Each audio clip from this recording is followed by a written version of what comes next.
ರಾಜ್ಯದಲ್ಲಿ ಬರ ತಾಂಡವ ಆಡ್ತಾ ಇದೆ. ಜನ ಬಿಸಿಲಿನ ಬೇಗೆಗೆ ತತ್ತರಿಸಿ ಹೋಗ್ತಾ ಇದ್ದಾರೆ. ಒಂದ್ ಕಡೆ ಜನರಿಗೆ ನೀರಿನ ಸಮಸ್ಯೆ ಆದ್ರೆ ಮತ್ತೊಂದ್ ಕಡೆ ಸನ್ಸ್ಟ್ರೋಕ್ ಅಥವಾ ಹಿಟ್ ಸ್ಟ್ರೋಕ್ ಜನರ ಆರೋಗ್ಯದ ಮೇಲೆ ಪರಿಣಾಮ ಬೀರ್ತಾ ಇದೆ. ಈ ಬಗ್ಗೆ ವೈದ್ಯರು ಏನ್ ಹೇಳ್ತಾರೆ ನೋಡ್ಕೊಂಬನ್ನಿ.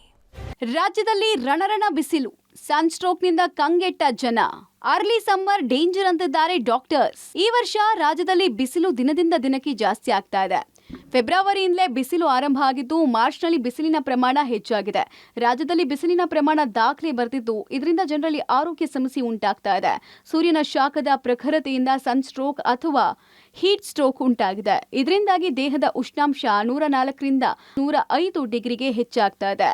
ಹೀಟ್ ಸ್ಟ್ರೋಕ್ ಆದ್ರೆ ಲೋ ಬಿಪಿ, ವಿಪರೀತ ತಲೆನೋವು, ತಲೆ ಸುತ್ತು, ಪೆಟ್ಸ್ ಸೇರಿದಂತೆ ಅನೇಕ ಕಾಯಿಲೆಗಳು ಬರ್ತವೆ. ಇನ್ನು ಕೆಲ ವ್ಯಕ್ತಿಗಳು ಈ ಹೀಟ್ ಸ್ಟ್ರೋಕ್ನಿಂದ ಸಾವನ್ನಪ್ಪಿದ್ದಾರೆ. ಆರೋಗ್ಯ ಜೋಪಾನ ಅಂತಾರೆ ವೈದ್ಯರು. ಯಾರಿಗೆ ಈ ಸನ್ಸ್ಟ್ರೋಕ್ ಅಥವಾ ಹೀಟ್ ಸ್ಟ್ರೋಕ್ ಬರುತ್ತೆ, ಸೊ ಅಂಥವರಲ್ಲಿ ದೇಹದಲ್ಲಿ ಸ್ಕಿನ್ ತುಂಬ ಡ್ರೈ ಆಗುತ್ತೆ. ಸೊ ಬಿ ಪಿ ಲೋ ಆಗೋಂಥ ಚಾನ್ಸಸ್ ಇರುತ್ತೆ, ಅಥವಾ ಪಲ್ಸು ತುಂಬ ಫೀಬಲ್ ಆಗ್ಬೋದು. ಕೆಲವು ಸಲ ಪ್ರಜ್ಞೆ ತಪ್ಪಿ ಬೀಳೋವಂಥ ಚಾನ್ಸಸ್ ಇರುತ್ತೆ. ಸೊ ತುಂಬ ಇರಿಟೇಬಲ್ ಇರ್ತಾರೆ, ಅಥವಾ ತಲೆನೋವು ಬರ್ತಕ್ಕಂಥದ್ದು, ತಲೆ ಸುತ್ತಕ್ಕಂಥದ್ದು, ತುಂಬ ಜಾಸ್ತಿ ಆದಾಗ ಫಿಟ್ಸ್ ಬರ್ತಕ್ಕಂಥದ್ದು ಅಥವಾ ಕೋಮಾಗಿ ಹೋಗ್ತಕ್ಕಂಥದ್ದು ಕೂಡ ನಾವು ನೋಡ್ತೀವಿ. ಕೆಲವಾರು ಕೇಸ್ಗಳಲ್ಲಿ ಡೆತ್ ಆಗಿರೋ ಚಾನ್ಸಸ್ ಕೂಡ ಇದೆ. ಇನ್ನು ಬೇಸಿಗೆಯಲ್ಲಿ ಅಲರ್ಜಿ, ಜಾಂಡಿಸ್, ವಾಂತಿ, ಫೀವರ್ ಸೇರಿದಂತೆ ಹಲವು ಕಾಯಿಲೆಗಳು ಬರ್ತವೆ. ರೆಗ್ಯುಲರ್ ಆಗಿ ಬೇರೆ ಬೇರೆ ಕಾಯಿಲೆಗಳಿಗೆ ಟ್ಯಾಬ್ಲೆಟ್ ತೆಗೆದುಕೊಳ್ಳೋರು ಬೇಸಿಗೆಯಲ್ಲಿ ವೈದ್ಯರನ್ನ ಭೇಟಿ ಮಾಡಿ ಡೋಸೇಜ್ ಅಡ್ಜಸ್ಟ್ ಮಾಡ್ಕೊಳ್ಳಿ ಅಂತಾರೆ ವೈದ್ಯರು. ಜೊತೆಗೆ ಈ ಹೀಟ್ ಸ್ಟ್ರೋಕ್ನಿಂದ ಆರೋಗ್ಯ ಕಾಪಾಡಿಕೊಳ್ಳೋಕೆ ವೈದ್ಯರು ಕೆಲ ಸಲಹೆಗಳನ್ನ ಕೊಟ್ಟಿದ್ದಾರೆ.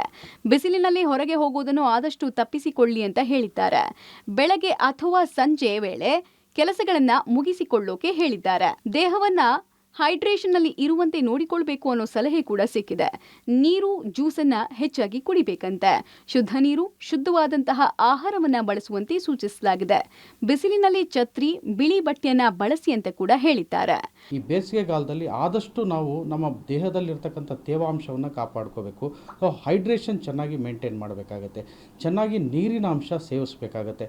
ಎಸ್ಪೆಷಲಿ ನಾವು ಈಗ ಈ ORS ಇರ್ಬೋದು, ಅಥವಾ ನೀರಲ್ಲಿ ಜಸ್ಟ್ ಸ್ವಲ್ಪ ಸಾಲ್ಟ್ ಅಥವಾ ಒಂಚೂರು ಶುಗರ್ನ ಮಿಕ್ಸ್ ಮಾಡಿ ತೆಗೆದುಕೊಳ್ತಕ್ಕಂಥದ್ದು, ಜ್ಯೂಸ್ಗಳನ್ನು ತೆಗೆದುಕೊಳ್ತಕ್ಕಂಥದ್ದು, ಇವನ್ನ ಜಾಸ್ತಿ ಮಾಡಬೇಕಾಗತ್ತೆ.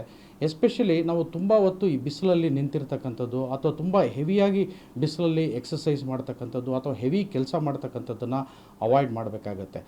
ಛತ್ರಿಗಳನ್ನು ಬಳಸ್ತಕ್ಕಂಥದ್ದು, ಅಥವಾ ಬಿಸಿಲಲ್ಲಿ ಜಾಸ್ತಿ ಹೊರಗಡೆ ತಿರುಗಾಡದೆ ನೆರಳಲ್ಲಿ ಮಾತ್ರ ಕೆಲಸಗಳನ್ನು ಮಾಡ್ತಕ್ಕಂಥದ್ದು, ಇವನ್ನ ಮಾಡಬೇಕಾಗತ್ತೆ.